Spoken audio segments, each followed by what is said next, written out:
All right, guys, we're still here at GUNCON 2025. We're still sweating. It's probably a little less hot than it was a minute ago, but it is still a struggle.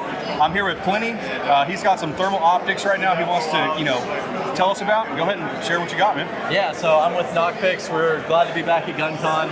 Got off the range yesterday where we were running a lot of this stuff, but now we're just here on the table showing it off.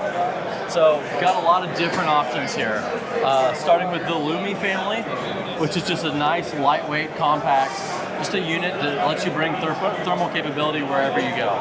So a lot of hog hunters and coyote hunters get excited about the weapon sights, but then you realize, well, you actually spend a lot more time looking for game. Oh yeah. So having a good handheld is a great option. Okay. So we've got the binoculars available in several resolutions and lens sizes. Then we've also got the binoculars. It's a new Quest thermal binocular. It's got a built-in laser rangefinder in there too. Oh wow. So obviously when you're looking around at night, you lose all your depth perception. The road gets very flat, very digital. Yeah. So having that rangefinder is really nice. So not only can you see that coyote out there, you can know, oh, he's at 312 yards. Yep. So we got binos binoculars. This guy's pretty cool. It's slim. It's kind of a 2-in-1. So this mount comes off, stays on your rifle. You can take the slim off, use it as a handheld scanner. Oh, nice. Look around, find your hog, find your coyote. Then with this mount, it'll snap right back on there. QD right onto a pick rail. QD, 1 MOA guarantee. It's even got a little magnet in there. Just all our stuff, you use it in the dark. Yeah. So all the like T-marks and stuff like that, cool, but you can't use it in the dark. Right. So even stuff like that, that's actually I wouldn't even have thought of that. It's a great what do you call that, quality of life feature or whatever? Yeah. Just super easy, slap it on there. Yeah. Well, it's because we do it all. We're out there, somebody drops their stuff, and you're digging around like, what if? You put it on the Picatinny wrong and clamp it down really hard, you bend your, Well, that's where other QD mounts, we didn't invent the QD mount. Sure. That's been around for a long time. But that can only go in one spot. Yeah. So that's how we can guarantee that it returns to zero. Nice. Okay. We've also got the Vista. So great thermal monocular for longer range observation. A little bit bigger lens on here, built-in laser rangefinder, big battery pack on the back. I use this for a lot of recording, great for just scouting, seeing what's out there. What's the batteries these use, and what are the battery lives for them? Yeah, good question. So this is the only one that uses its own specialty battery, big brick. But that big brick gets you a lot of battery life. Sure. Easily 4 to 5 hours. Oh wow, okay. The rest of these all use 18650 batteries. So this is a common rechargeable battery used in a lot of high-end flashlights, used in vapes, used in a lot of tech. I've seen a lot of like O-lights, stream lights, stuff like that. Exactly. So it means you can use the battery that comes with it, comes with the spare as well. But then you can just buy a pile of them just to have ready whenever you want. Recharge them and then you're good to go forever. And so most of these units, 2 batteries, you'll be able to run all night long. Okay, excellent. What's the MSRPs and costs for these things? So there's kind of a wide range. So it starts at around $600 for the lowest in Lumi. Okay. And that's a 256 sensor, which is enough to see, okay, I'm seeing heat signatures out there. We don't make a rifle scope in that resolution just because we want to make sure you know what you're shooting at. Yeah, if you're shooting something, you're probably really deciding to shoot it. Yeah, but we acknowledge that there's a whole audience of people who aren't necessarily predator hunters. Sure. Most of us are. Sure. But people who just want to see what's making noise in my front yard. Yeah, exactly. Homeowners, landowners. Yeah, of course. A lot of farmers. Guys who live on the border. Yeah. Sorry. Well, dude, I'm in Texas, so I get it. No, you get it. But a lot of even farmers who are just looking for a cow. Oh, it's over there. Nice. Okay, that's a good point. So those start at a couple hundred up to 2,200 on the high end of the Lumis. In the Slims, we've got a model for 2,300 in the 340 resolution, 3,300 in the 640 resolution. Okay. The Quest binos, the H35R, that's the 35mm lens. That's what most people are going to run in the Quest series. That's $3,500. $3,500, okay.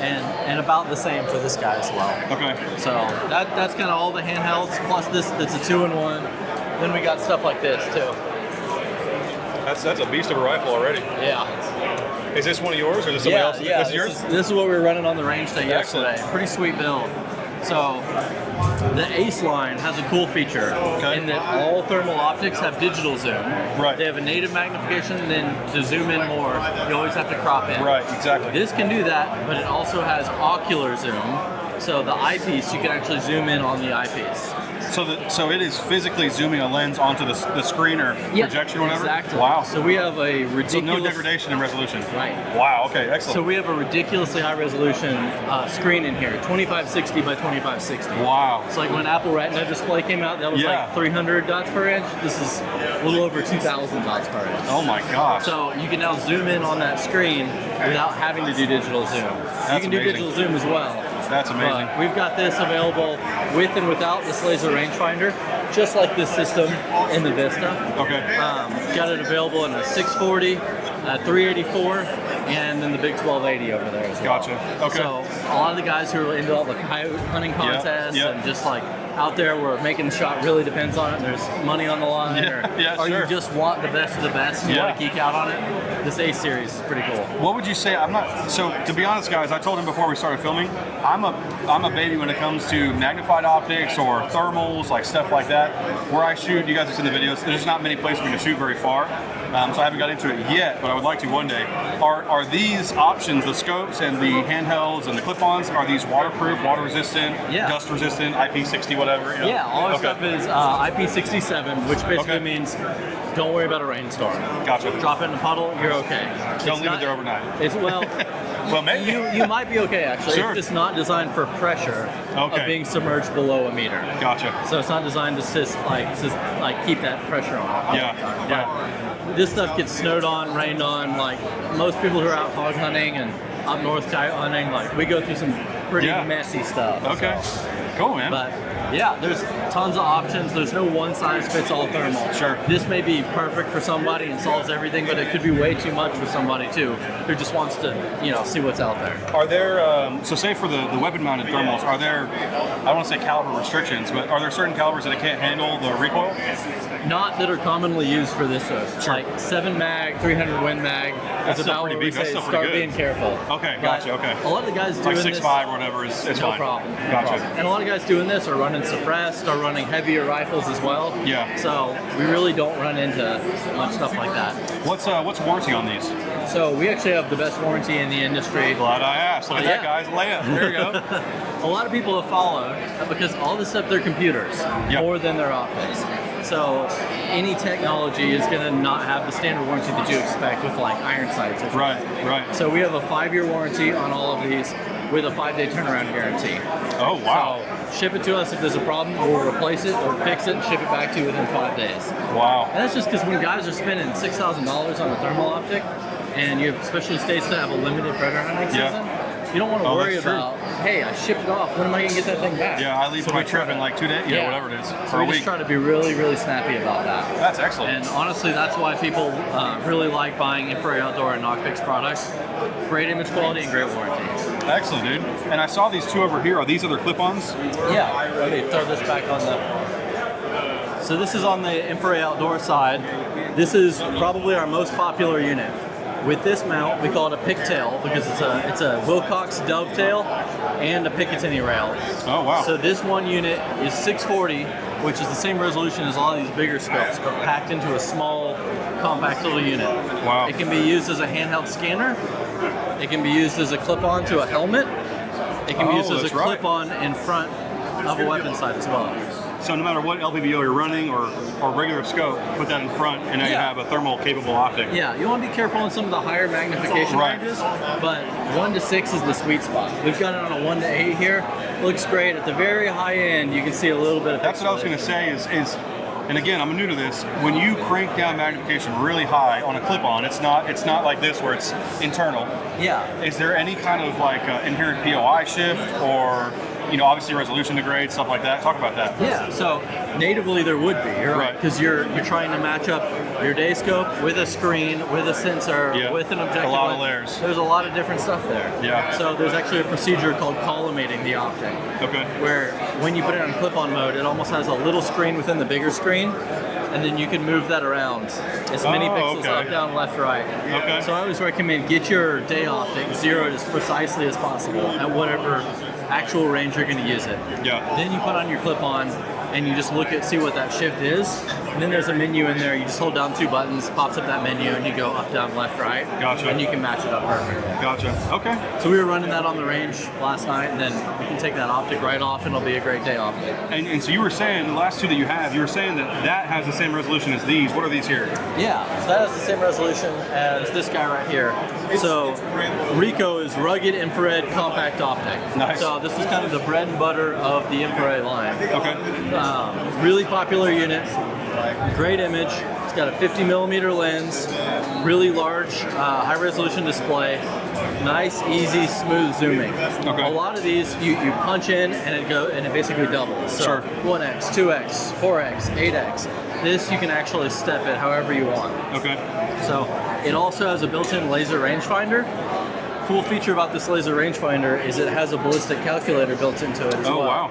So you put in your cartridge profile. Say I'm using 143 grain ELDX and a 6.5 Creedmoor. The laser will ping your target, say, oh, that's at 312 yards. I know you're using a 6.5 Creedmoor, dial 1.9 mils. Wow. And it'll actually dial for you. And it shows you all that inside of the actual optic itself. Yep. Now, with anything, if it's garbage in, it's garbage out. Sure. But if you take the time to set up those profiles, man, it's a powerful tool. Pretty easy swap, whatever caliber you're using. Yeah. What's the MSRP on those? So the MSRP is $54.99 and $47.99. And these are the flagships. In the InFARAY line. Yeah, in that line. Yep. Excellent.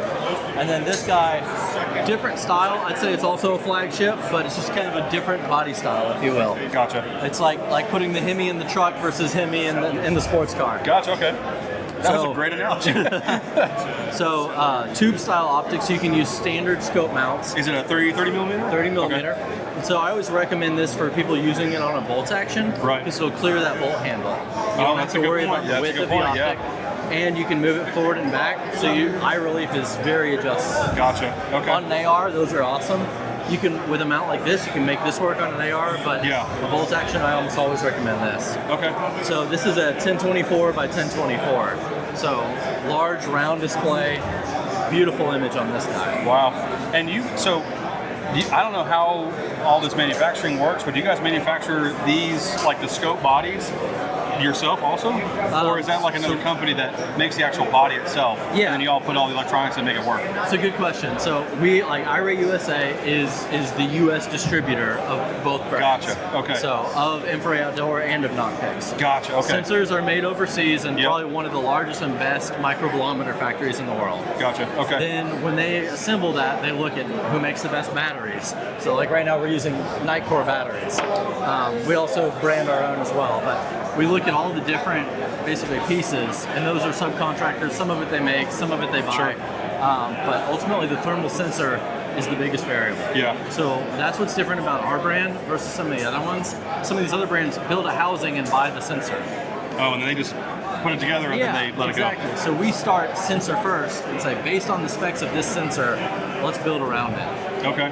It's almost like if Intel built their own laptop rather than if Dell buys an Intel chip and puts it in. So you can just build around the most critical part and just have a little bit more quality control. Excellent. Man, well, I think unless you got something else, I think you covered everything. That was awesome. That's more than enough to get people started, because this stuff you can go down just an absolute rabbit hole. Yeah, it's a whole other section of like GunTube too. Yeah. I even see it in my comments. People, I'll shoot an AR-15 one time. Like, hey, have you tried it with a thermal? Which one do you use? And I'm like, they start talking about sensors and it's a lot. But my one recommendation to somebody looking to get into this stuff, find a place where you can look through the optics. Yeah. Because just because you see something's a 640, not all 640s are created equal. So just like you were buying binoculars or a scope or anything else, go look through it. Yeah. Find a dealer where you can look, compare, and that'll help you make a good decision. Or before you buy a gun, at least put your hands on it. Yeah. Go to a gun store, a gun range, rent one, whatever it is. Yeah. Absolutely. That's excellent, man. Well, thanks, Plenty. I appreciate you. Yeah. Guys, more from GunCon 2025. See you.